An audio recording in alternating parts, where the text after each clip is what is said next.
আসসালামু আলাইকুম। হোসাইন একাডেমিতে আবার সবাইকে স্বাগতম। আজকে এক নতুন ক্লাস নিয়ে হাজির হয়েছি। ক্লাসটি ছোট্ট কিন্তু অত্যন্ত চমৎকার এবং একটা ভালো একটা জিনিস আপনারা এখান থেকে শিখতে পারবেন। যেমন অলের পরে কখন ইজ হয়, অলের পরে কখন আর হয়। হ্যাঁ, আমি দুইটি উদাহরণের মাধ্যমে পুরো জিনিসটা ক্লিয়ার করে ফেলবো। চলো দেখি কিভাবে অলের পরে ইজ আবার কিভাবে বা কখন অলের পরে আর হয়। যেমন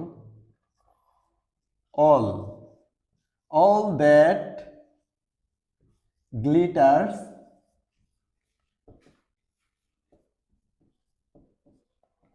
all that glitters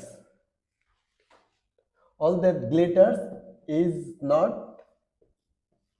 gold. all that glitters is not gold অর্থাৎ চকচক করিলে সোনা হয় না, চকচক করিলে সোনা হয় না। all that glitters is not gold, all that glitters is not gold।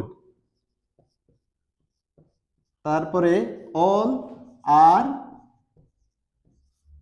are not happy, all are not happy সবাই সুখী নয়।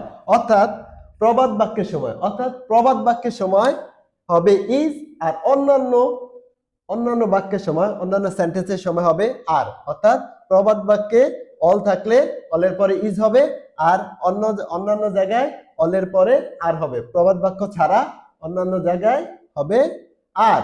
ঠিক আছে, তাহলে all that glitters is not gold, আর আছে অল আর নট হ্যাপি।